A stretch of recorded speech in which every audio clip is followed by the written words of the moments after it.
So jumping right into this, I used a scrap piece of plywood to mark my template out and cut it out on the bandsaw.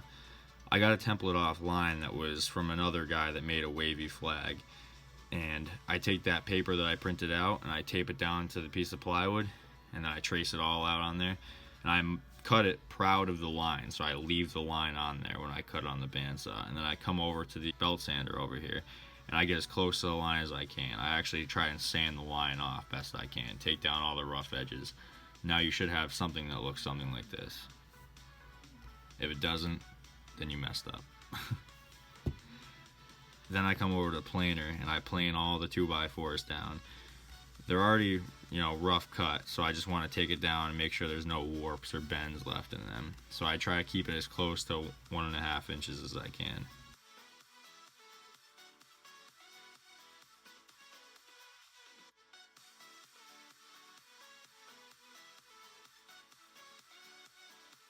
Then I hop over to the joiner. If you ever held a 2x4 before, you would know that it has rounded edges. So I come over to the joiner and I try to joint all those edges right off. So you have nice flat edges, so when you go to glue it up, you'll have nice tight joints.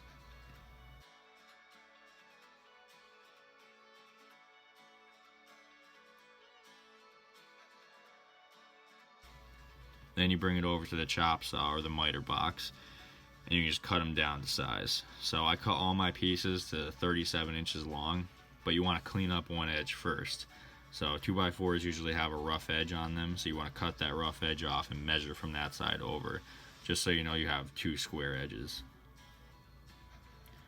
I always like to check when I'm making precise cuts, make sure all of them are at 37 inches long. If one is a little bit off, it's definitely going to stand out on you. So you could set up a fence.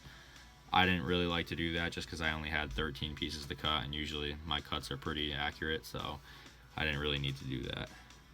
But if you'd like to, and that's your preference, go ahead and do it. Then I line up my template with the edge, and all those lines are 3/4 of an inch spaced out from each other.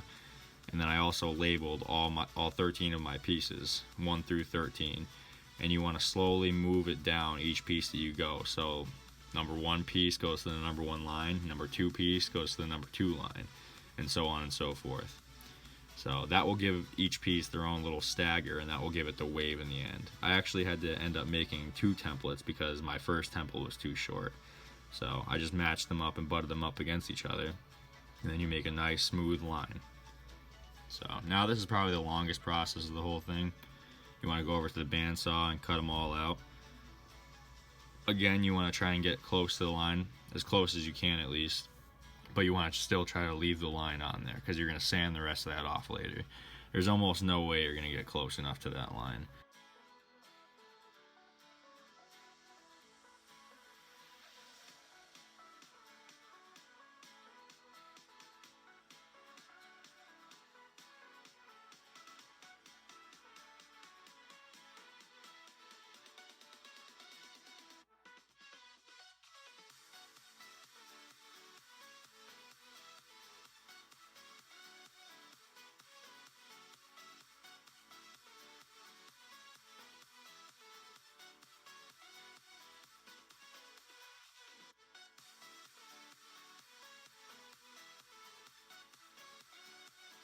So here I bring it back over to the belt sander.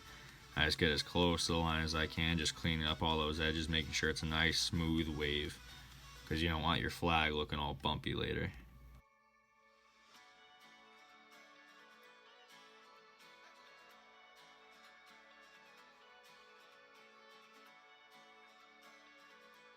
So when you're all set with that, you should have all your pieces looking something like this. And there's going to be those little edges there that are popped up. That's totally normal. We're going to grind all those off later.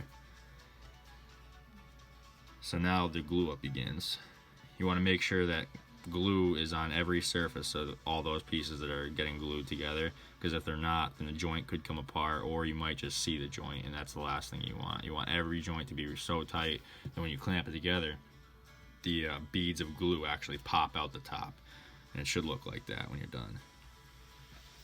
Now grab your favorite beer and the grinder and get to work. That's actually root beer. So now I begin grinding everything down. I use 80 grit on the grinder, so that took it down extremely quick. I took about an hour and a half of grinding all those lips down just to make sure it's nice and smooth. And then with the 80 grit, I actually went up to 120 grit after that and just smoothed everything out best I could.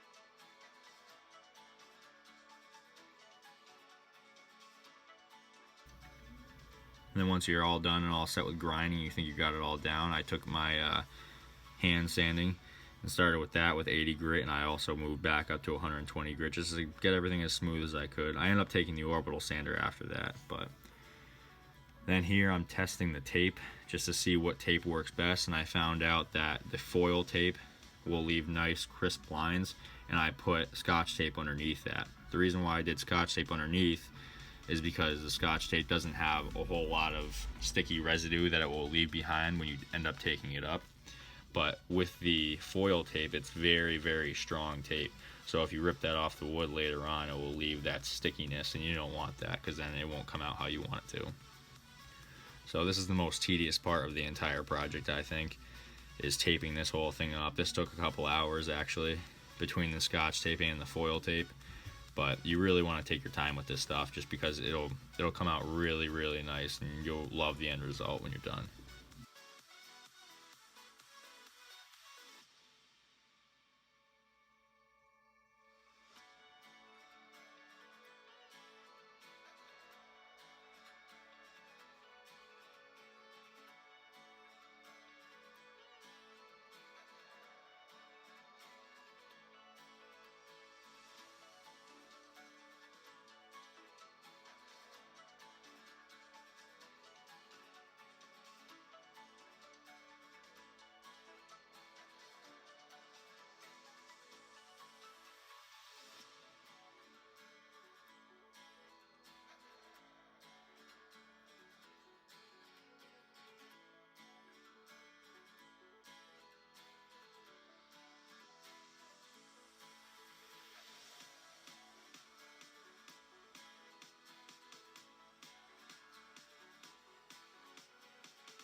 So now I get to burning the wood.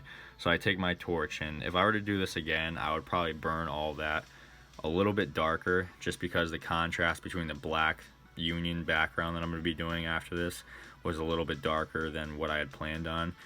But this is probably like a 6 darkness. I'd probably want to go, like I said, a 10 if you could without setting the wood on fire, which you might actually see. I'm going to do a little bit of that here. But I was getting a little bit worried about my foil tape, that it was starting to come up on me. That's why I kind of backed off a little bit, but I think it was strong enough. So definitely just try to get the wood as dark as you can. And you want to make sure that you go back and you burn all the edges like I do here, and it should look pretty good when you're all done with that. Just don't burn the union edge.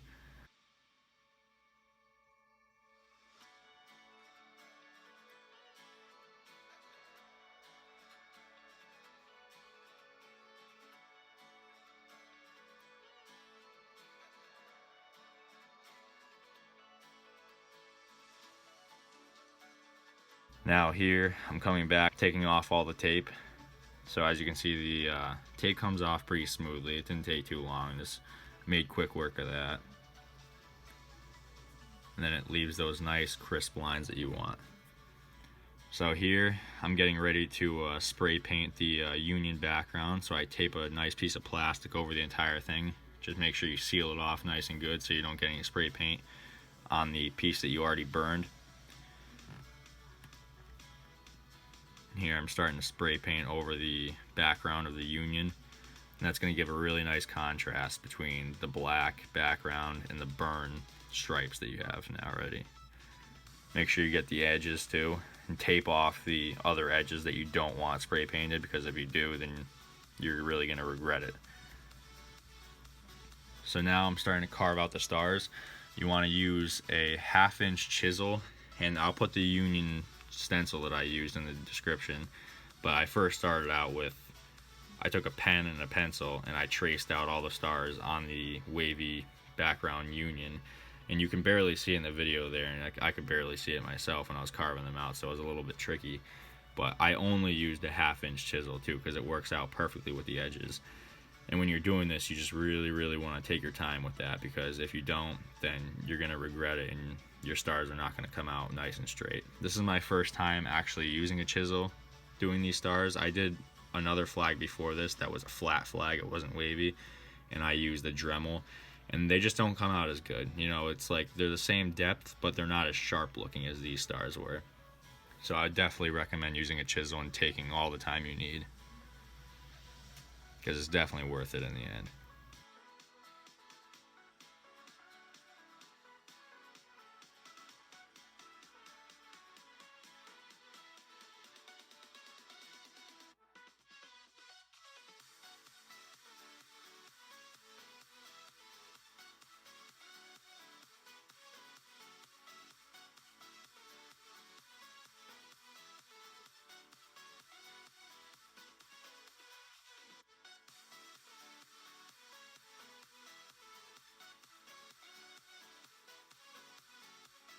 So once you're all set with that, should look something like this, or hopefully close.